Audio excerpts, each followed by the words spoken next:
राधे राधे दोस्तों, जय श्री कृष्णा। कान्हा जी की कृपा हम सब पर बनी रहे, इन्हीं शुभकामनाओं के साथ आज की वीडियो को शुरू करते हैं।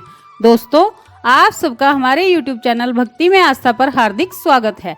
आज की इस वीडियो में हम आपको श्री शिव महापुराण की वायव्य संहिता के पूर्व खंड का 18वां, 19वां और 20वां अध्याय पढ़कर सुनाएंगे। आप सबसे रिक्वेस्ट है कि वीडियो को पूरा और ध्यान से सुनिएगा। चलिए शुरू करते हैं। पाशुपत व्रत की विधि और महिमा तथा भस्म धारण करने की महत्ता। ऋषि बोले, भगवान, हम परम उत्तम पाशुपत व्रत को सुनना चाहते हैं, जिसका अनुष्ठान करके ब्रह्मा आदि सब देवता पाशुपत माने गए हैं। वायुदेव ने कहा, मैं तुम सब लोगों को गोपनीय पाशुपत व्रत का रहस्य बताता हूँ, जिसका अथर्व शीर्ष में वर्णन है तथा जो सब पापों का नाश करने वाला है। चित्रा से युक्त पूर्णमासी इसके लिए उत्तम काल है। शिव के द्वारा अनुगृहित स्थान ही इसके लिए उत्तम देश है, अथवा क्षेत्र, बगीचे आदि तथा वन प्रांत भी इसके लिए शुभ एवं प्रशस्त देश हैं।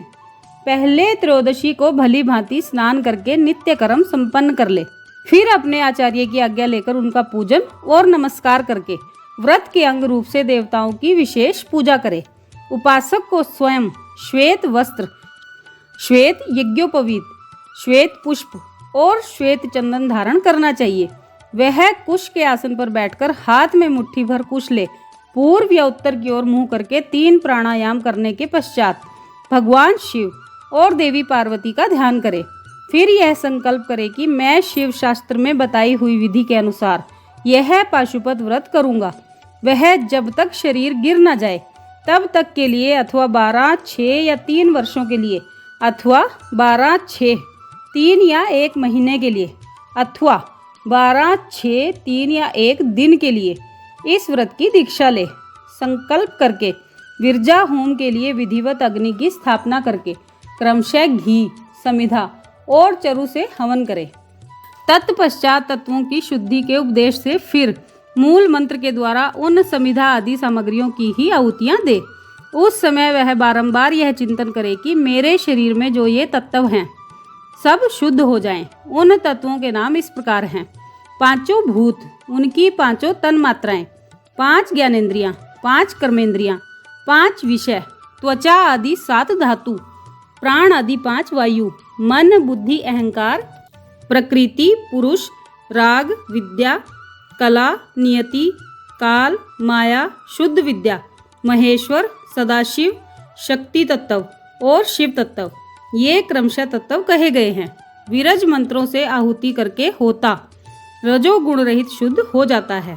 फिर शिव का अनुग्रह पाकर वह ज्ञानवान होता है। तदंतर गोबर लाकर उसकी पिंडी बनाए, फिर उसे मंत्र के द्वारा अभिमंत्रित करके अग्नि में डाल दे। इसके बाद इसका प्रोक्षण करके उस दिन व्रती केवल हविष्य खाकर रहे। जब रात बीतकर प्रातः काल आए तब चतुर्दशी में पुनः पूर्वोक्त सब कृत्य करे। उस दिन शेष समय निराहार रहकर ही बिताए। फिर पूर्णिमा को प्रातः काल इसी तरह होम पर्यंत कर्म करके रुद्राग्नि का उपसंहार करे। तदंतर यत्न पूर्वक उसमें से भस्म ग्रहण करे। इसके बाद साधक चाहे जटा रख ले, चाहे सारा सिर मुंडा ले, या फिर चाहे तो केवल सिर पर शिखा धारण करे। इसके बाद स्नान करके यदि वह लोक लज्जा से ऊपर उठ गया हो तो दिगंबर हो जाए, अथवा गेरुआ वस्त्र, मृग चरम या फिर फटे पुराने चीथड़े को ही धारण कर ले। एक वस्त्र धारण करे या वलकल पहनकर रहे। कटी में मेखला धारण करके हाथ में दंड ले। तदंतर दोनों पैर धोकर आचमन करे।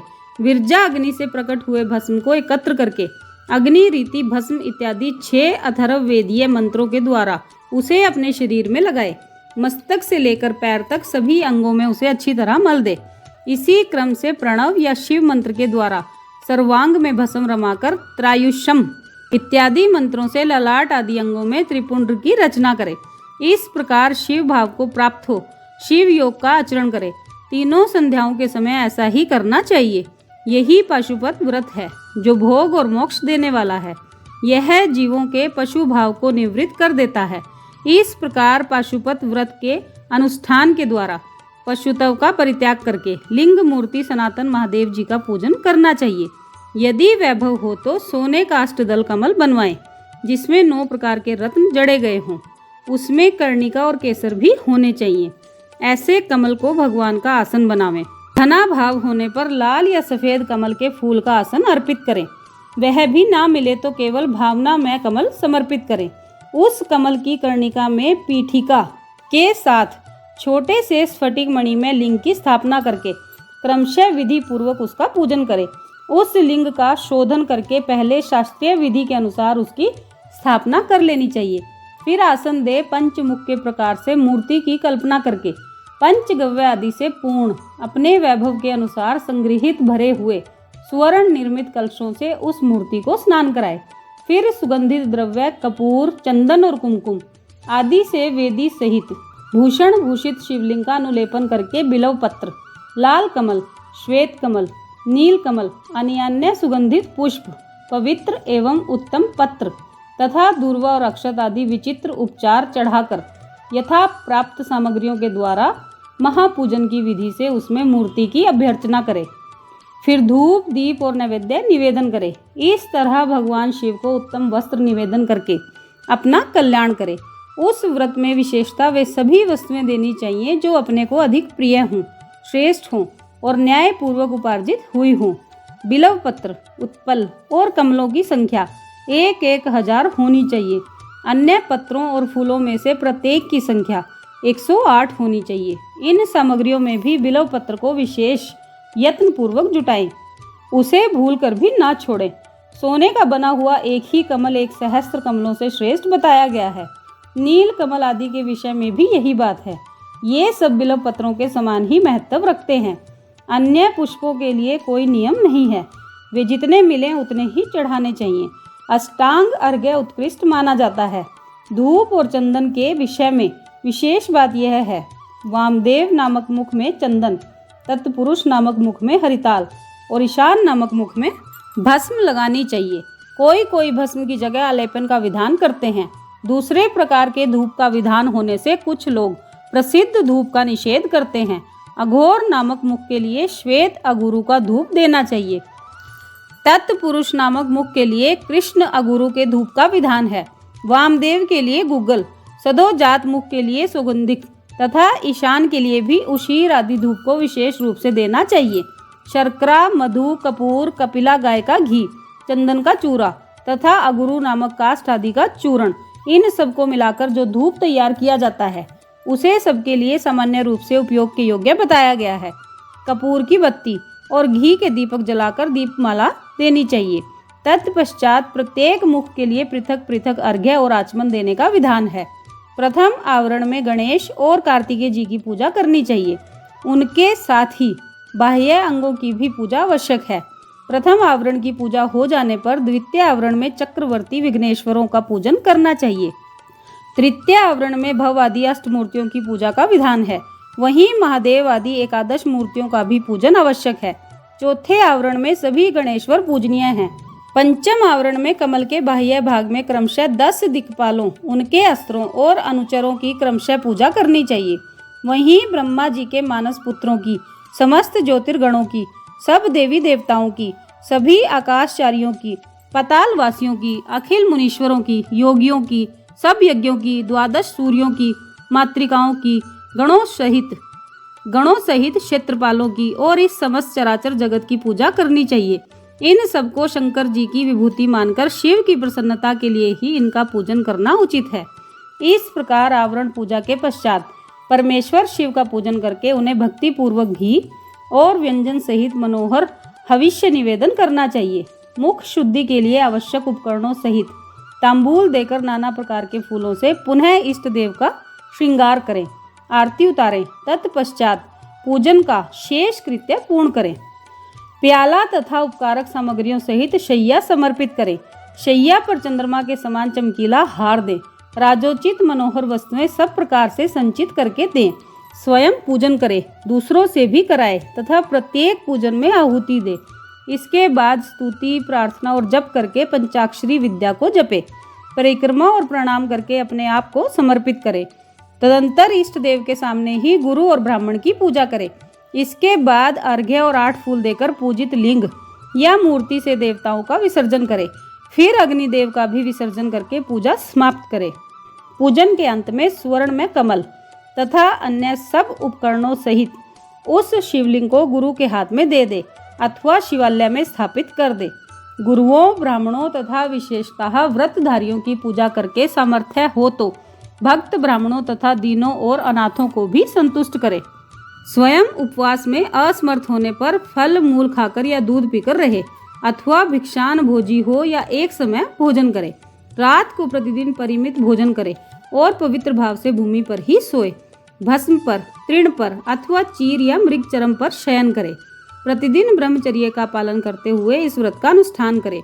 यदि शक्ति हो तो रविवार के दिन, आर्द्रा नक्षत्र में दोनों पक्षों की पूर्णिमा और अमावस्या को, अष्टमी को तथा चतुर्दशी को उपवास करे।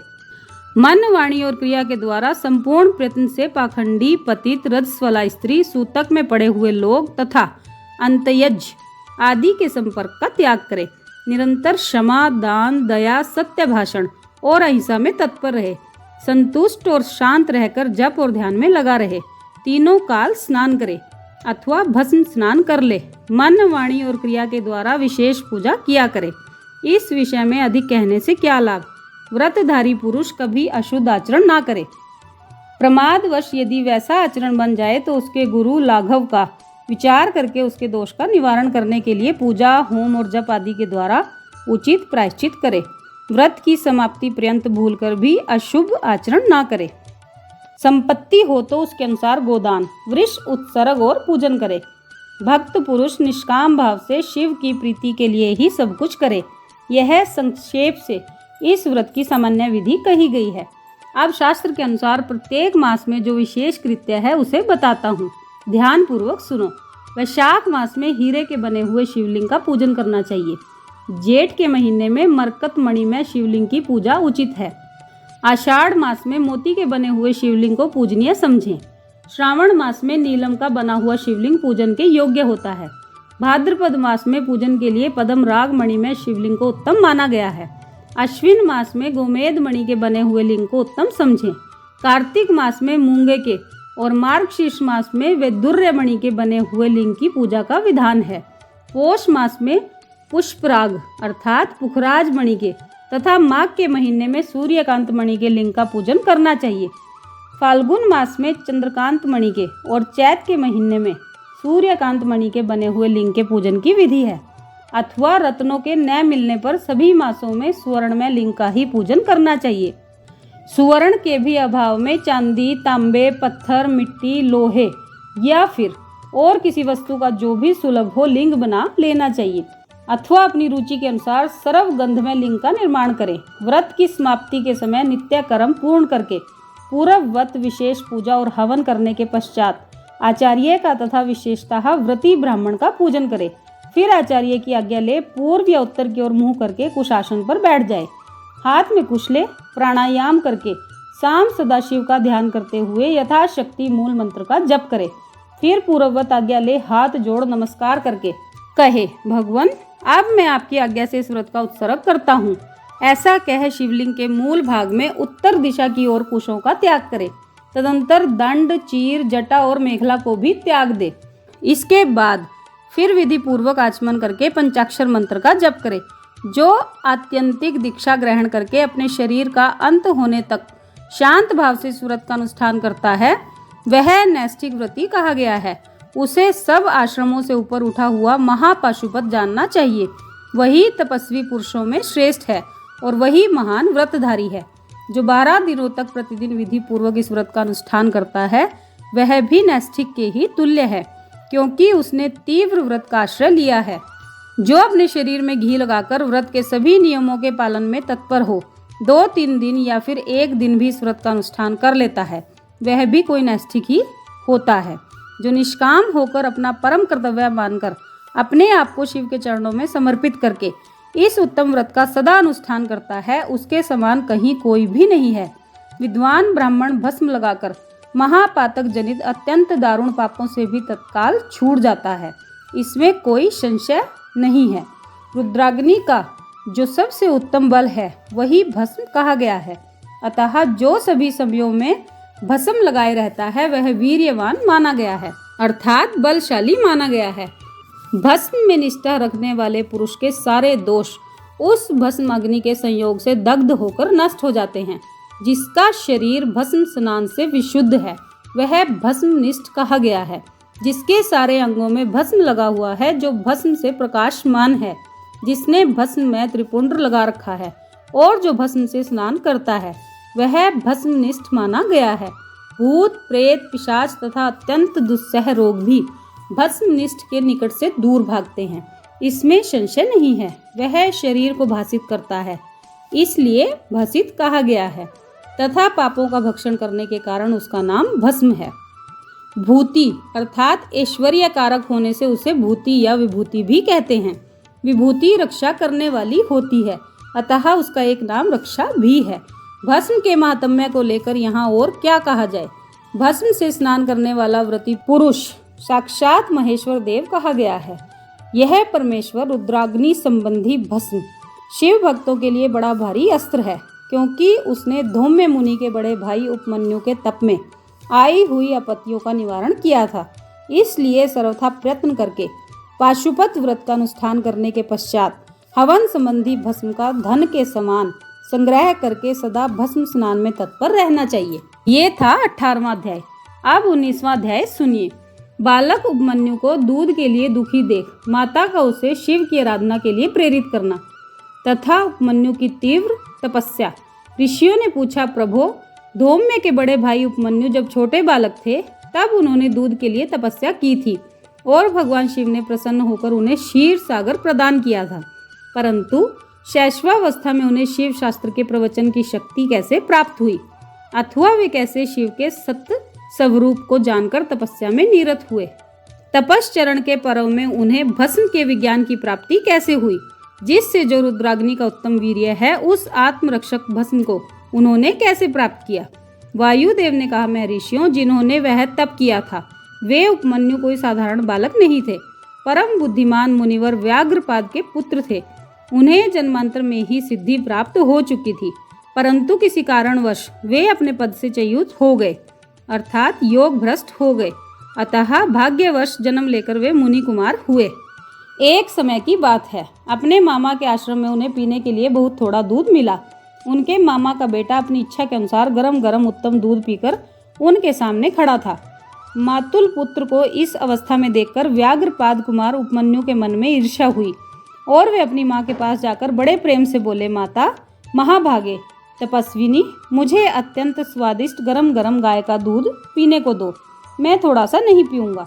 बेटे की यह बात सुनकर व्याघ्रपाद की पत्नी तपस्विनी माता के मन में उस समय बड़ा भारी दुख हुआ। उसने पुत्र को बड़े आदर के साथ छाती से लगा लिया और प्रेम पूर्वक लाड़ प्यार करके अपनी निर्धनता का स्मरण हो आने से वह दुखी हो विलाप करने लगी। महातेजस्वी बालक उपमन्यु बारंबार दूध को याद करके रोते हुए माता से कहने लगे, माँ दूध दो, दूध दो। बालक के उस हट को जानकर उस तपस्विनी ब्राह्मण पत्नी ने उसके हट के निवारण के लिए एक सुंदर उपाय किया। उसने स्वयं उच्च वृत्ति से कुछ बीजों का संग्रह किया था। उन बीजों को देखकर उसने तत्काल उठा लिया और पीसकर पानी में घोल दिया। फिर मीठी वाणी में बोली, आओ आओ मेरे लाल। यूं कह बालक को शांत करके हृदय से लगा लिया और दुख से पीड़ित हो उसने कृत्रिम दूध उसके हाथ में दे दिया। माता के दिए हुए उस बनावटी दूध को पीकर बालक अत्यंत व्याकुल हो उठा और बोला, माँ यह दूध नहीं है। तब वह बहुत दुखी हो गई और बेटे का मस्तक सूंघकर अपने दोनों हाथों से उसके कमल सदृश नेत्रों को पोंछती हुई सी बोली, बेटा, अपने पास सभी वस्तुओं का अभाव होने के कारण दरिद्रतावश मुझ अभागिनी ने पिसे हुए बीज को पानी में घोलकर यह तुम्हें मिथ्या दूध दिया था। तुम दूध नहीं दिया ऐसा कहकर रोते हुए मुझे बारंबार दुखी करते हो, किंतु भगवान शिव की कृपा के बिना तुम्हारे लिए कहीं भी दूध नहीं है। भक्ति पूर्वक माता पार्वती और अनुचरों सहित भगवान शिव के चरणार विंदों में जो कुछ समर्पित किया गया हो वही संपूर्ण संपत्तियों का कारण होता है। महादेव जी ही धन देने वाले हैं। इस समय हम लोगों ने उनकी आराधना नहीं की है। वे भगवान ही सकाम पुरुषों को उनकी इच्छा के अनुसार फल देने वाले हैं। हम लोगों ने आज से पहले कभी भी धन की कामना से भगवान शिव की पूजा नहीं की है, इसीलिए हम दरिद्र हो गए और यही कारण है कि तुम्हारे लिए दूध नहीं मिल पा रहा है। बेटा, पूर्व जन्म में भगवान शिव अथवा विष्णु जी के उद्देश्य से जो कुछ दिया जाता है वही वर्तमान जन्म में मिलता है, दूसरा कुछ भी नहीं। उपमन्यु बोले, माँ, यदि माता पार्वती सहित भगवान शिव विद्यमान है तब आज से शोक करना व्यर्थ है। महाभागे, अब शोक छोड़ो, सब मंगलमय ही होगा। माँ, आज मेरी बात सुन लो। यदि कहीं महादेव जी हैं तो मैं देर से या जल्दी ही उनसे क्षीर सागर मांग लाऊंगा। वायु देवता कहते हैं, उस महाबुद्धिमान बालक की वह बात सुनकर उसकी मनस्विनी माता उस समय बहुत प्रसन्न हुई और अपने बच्चे से यूं बोली। माता ने कहा, बेटा, तुमने बहुत अच्छा विचार किया है। तुम्हारा यह विचार मेरी प्रसन्नता को बढ़ाने वाला है। अब तुम देर न लगाओ, शाम सदाशिव का भजन करो। अन्य देवताओं को छोड़कर मन, वाणी और क्रिया के द्वारा भक्ति भाव के साथ पार्षद गणों सहित उन्हीं शाम सदाशिव का भजन करो। नमः शिवाय। यह मंत्र उन देवाधिदेव वरदायक शिव का साक्षात वाचक माना गया है। प्रणव सहित जो दूसरे 7 करोड़ महामंत्र हैं वे सब इसी में लीन होते हैं और फिर इसी से प्रकट होते हैं। यह मंत्र दूसरे सभी मंत्रों से प्रबल है, यही सबकी रक्षा करने में समर्थ है। अतः दूसरे की इच्छा नहीं करनी चाहिए। इसीलिए तुम दूसरे मंत्रों को त्याग कर केवल पंचाक्षर के जप में लग जाओ। इस मंत्र के जिह्वा पर आते ही यहाँ कुछ भी दुर्लभ नहीं रह जाता है। यह उत्तम भस्म जिसे मैंने तुम्हारे पिताजी से ही प्राप्त किया है, यह विरजा होम की अग्नि से सिद्ध हुआ है, अतः बड़ी से बड़ी आपत्तियों का निवारण करने वाला है। मैंने तुम्हें जो पंचाक्षर मंत्र बताया है उसको मेरी आज्ञा से ग्रहण करो। इसके जप से ही शीघ्र तुम्हारी रक्षा होगी। वायु देवता कहते हैं, इस प्रकार आज्ञा देकर और तुम्हारा कल्याण हो ऐसा कहकर माता ने पुत्र को विदा किया। मुनि उपमन्यु ने उस आज्ञा को शिरोधार्य करके ही माता के चरणों में प्रणाम किया और तपस्या के लिए जाने की तैयारी की। उस समय माता ने आशीर्वाद देते हुए कहा, सब देवता तुम्हारा मंगल करें। माता की आज्ञा पाकर उस बालक ने दुष्कर तपस्या आरंभ की। हिमालय पर्वत के एक शिखर पर जाकर उपमन्यु एकाग्रचित हो केवल वायु पीकर रहने लगे। उन्होंने 8 ईंटों का एक मंदिर बनाकर उसमें मिट्टी के शिवलिंग की स्थापना की। उसमें माता पार्वती तथा गणों सहित अविनाशी महादेव जी का आवाहन करके भक्ति भाव से पंचाक्षर मंत्र के द्वारा ही वन के पत्र, पुष्प आदि उपचारों से उनकी पूजा करते हुए वे चिरकाल तक उत्तम तपस्या में लगे रहे। उस एकाकी कृशकाय बालक द्विजवर उपमन्यु को शिव में मन लगाकर तपस्या करते देख मरीचि के शाप से पिशाच भाव को प्राप्त हुए कुछ मुनियों ने अपने राक्षस स्वभाव से सताना और उनके तप में विघ्न डालना आरंभ कर दिया। उनके द्वारा सताए जाने पर भी उपमन्यु किसी भी प्रकार तप में लगे रहे और सदा नमः शिवाय का आर्तनाद की भांति जोर जोर से उच्चारण करते रहे। उस शब्द को सुनते ही उनकी तपस्या में विघ्न डालने वाले वे मुनि उस बालक को सताना छोड़कर उसकी सेवा करने लग गए। ब्राह्मण बालक महात्मा उपमन्यु की उस तपस्या से संपूर्ण चराचर जगत प्रदीप्त एवं संतप्त हो उठा। ये था 19वां अध्याय। अब 20वां अध्याय सुनिए। भगवान शंकर का इंद्र रूप धारण करके उपमन्यु के भक्ति भाव की परीक्षा लेना, उन्हें क्षीर सागर आदि देकर बहुत से वरदान देना और अपना पुत्र मानकर पार्वती के हाथों में सौंपना। कृतार्थ हुए उपमन्यु का अपनी माता के स्थान पर लौटना। तदंतर भगवान विष्णु जी के अनुरोध करने पर श्री शिवजी ने पहले इंद्र का रूप धारण करके उपमन्यु के पास जाने का विचार किया। फिर श्वेत ऐरावत पर आरूढ़ हो स्वयं देवराज इंद्र का शरीर ग्रहण करके भगवान सदाशिव देवता, असुर, सिद्ध तथा बड़े बड़े नागों के साथ उपमन्यु मुनि के तपोवन की ओर चल दिए। उस समय वह ऐरावत दाईं सूंड में चंवर लेकर शची सहित दिव्य रूप वाले देवराज इंद्र को हवा कर रहा था और बाईं सूंड में श्वेत छत्र लेकर उन पर लगाए चल रहा था। इंद्र का रूप धारण किए उमा सहित भगवान सदाशिव उस श्वेत छत्र से उसी तरह सुशोभित हो रहे थे जैसे उदित हुए पूर्ण चंद्रमंडल से मंदराचल शोभायमान होता है। इस तरह इंद्र के स्वरूप का आश्रय ले परमेश्वर शिव उपमन्यु के उस आश्रम पर अपने उस भक्त पर अनुग्रह करने के लिए जा पहुँचे। इंद्र रूपधारी परमेश्वर शिव को आया देख मुनियों में श्रेष्ठ उपमन्यु मुनि ने मस्तक झुकाकर उन्हें प्रणाम किया और इस प्रकार कहा, देवेश्वर जगन्नाथ, भगवान देव शिरोमणे, आप स्वयं यहाँ पधारे, इससे मेरा यह आश्रम पवित्र हो गया। इंद्र रूपधारी शिव बोले, उत्तम व्रत का पालन करने वाले धौम्या के बड़े भैया महामुने उपमन्यु, मैं तुम्हारी इस तपस्या से बहुत संतुष्ट हूँ। तुम कोई वर मांगो, मैं तुम्हें संपूर्ण अभीष्ट वस्तुएं प्रदान करूंगा। वायु देवता कहते हैं, उन इंद्रदेव के ऐसा कहने पर उस समय मुनि प्रवर उपमन्यु ने हाथ जोड़कर कहा, भगवान, मैं भगवान शिव की भक्ति मांगता हूँ। यह सुनकर इंद्र ने कहा, क्या तुम मुझे नहीं जानते? मैं समस्त देवताओं का पालक और तीनों लोगों का अधिपति इंद्र हूँ। सब देवता मुझे नमस्कार करते हैं। ब्रह्मर्षि, मेरे भक्त हो जाओ, सदा मेरी ही पूजा किया करो, तुम्हारा कल्याण हो। मैं तुम्हें सब कुछ दूंगा। निर्गुण रुद्र को त्याग दो। उस निर्गुण रुद्र से तुम्हारा कौन सा कार्य सिद्ध होगा, जो देवताओं की पंक्ति से बाहर होकर पिशाच भाव को प्राप्त हो गया है। वायु देवता कहते हैं, यह सुनकर पंचाक्षर मंत्र का जप करते हुए वे मुनि उपमन्यु इंद्र को अपने धर्म में विघ्न डालने के लिए आया हुआ जानकर उनसे यूं बोले। उपमन्यु ने कहा, यद्यपि तुम भगवान शिव की निंदा में तत्पर हो, तथापि इसी प्रसंग में परमात्मा महादेव जी की निर्गुणता बताकर तुमने स्वयं ही उनका संपूर्ण महत्व स्पष्ट रूप से कह दिया।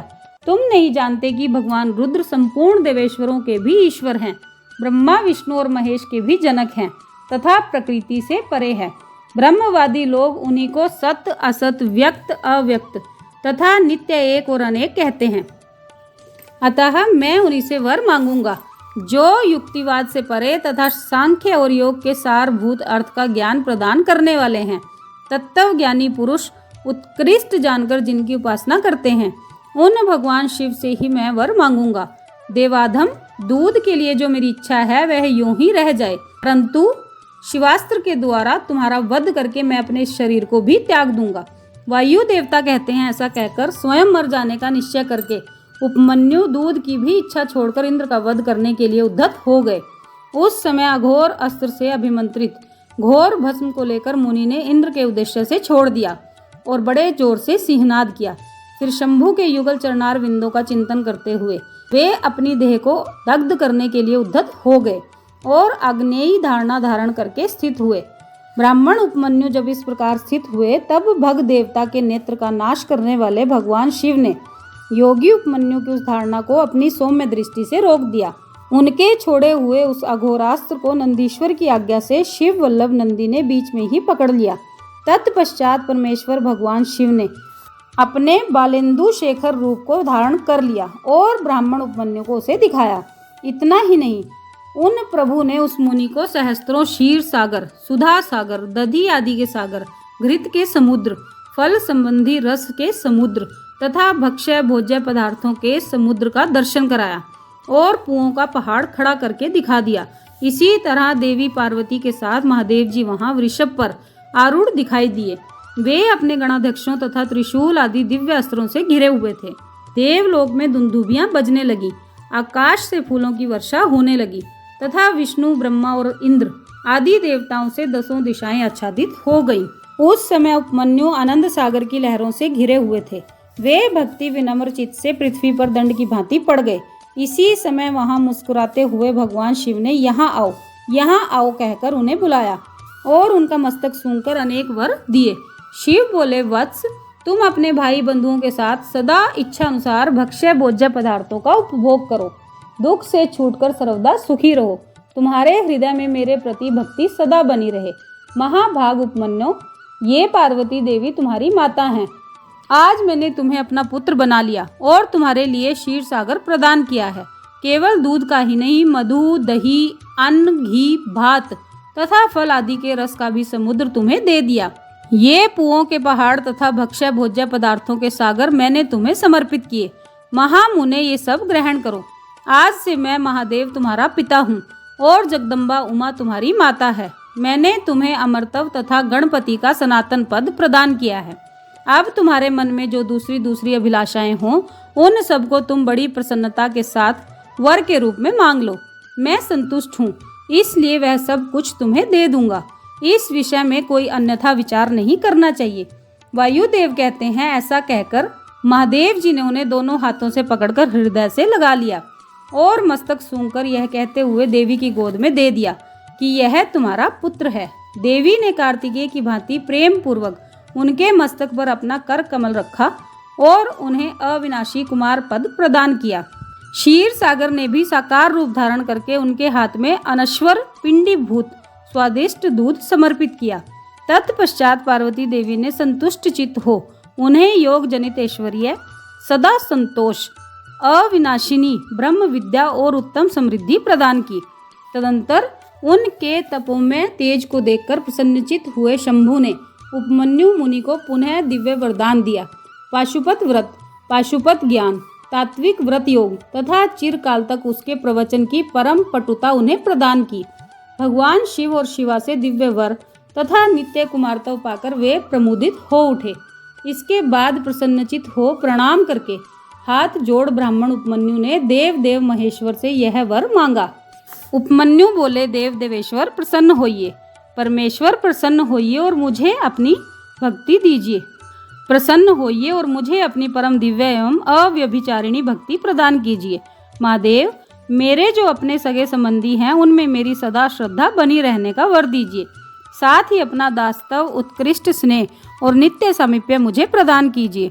ऐसा कहकर प्रसन्नचित हुए द्विज श्रेष्ठ उपमन्यु ने हर्ष गदगद वाणी के द्वारा महादेव जी का सत्वन किया। उपमन्यु बोले, देव देव महादेव, शरणागत वत्सल, करुणा सिंधु, साम सदाशिव, आप सदा मुझ पर प्रसन्न होइए। वायुदेव कहते हैं, उनके ऐसा कहने पर सबको वर देने वाले प्रसन्न आत्मा महादेव जी ने मुनिवर उपमन्यु को इस प्रकार उत्तर दिया। शिव बोले, वत्स उपमन्यु, मैं तुम पर संतुष्ट हूँ, इसलिए मैंने तुम्हें सब कुछ दे दिया। ब्रह्म ऋषि, तुम मेरे सुदृढ़ भक्त हो, क्योंकि इस विषय में मैंने तुम्हारी परीक्षा ले ली है। तुम अजर अमर, दुख रहित, यशस्वी, तेजस्वी और दिव्य ज्ञान से संपन्न हो। द्विज श्रेष्ठ, तुम्हारे बंधु बांधव, कुल तथा गोत्र सदा अक्षय रहेंगे। मेरे प्रति तुम्हारी भक्ति सदा बनी रहेगी। विप्रवर, मैं तुम्हारे आश्रम में नित्य निवास करूंगा। तुम मेरे पास सा आनंद विचरोगे। ऐसा कहकर उपमन्यु को अभीष्ट वर दे करोड़ों सूर्यों के समान तेजस्वी भगवान महेश्वर वहीं अंतर्धान हो गए। उन श्रेष्ठ परमेश्वर से उत्तम वर पाकर उपमन्यु का हृदय प्रसन्नता से खिल उठा। उन्हें बहुत सुख मिला और वे अपनी जन्मदायिनी माता के स्थान पर लौट गए। ये था 20वां अध्याय और इसके साथ ही वायव्य संहिता का पूर्व खंड भी संपूर्ण होता है। तो दोस्तों, ये था श्री शिव महापुराण की वायव्य संहिता के पूर्व खंड का 18वां, 19वां और 20वां अध्याय। इसके साथ ही वायव्य संहिता का पूर्व खंड भी संपूर्ण हो जाता है। इसके बाद उत्तरखंड शुरुआत होगी। आप सबने वीडियो को ध्यान से सुना, इसके लिए आपका धन्यवाद। आज की वीडियो में बस इतना ही। कल फिर मिलेंगे एक और नई वीडियो के साथ। तब तक स्वस्थ रहिए, मस्त रहिए, अपना और अपनों का ख्याल रखते रहिए और बाबा भोलेनाथ और गौरी मैया के श्री चरणों से जुड़े रहिए। राधे राधे दोस्तों, जय श्री कृष्णा, जय माता दी।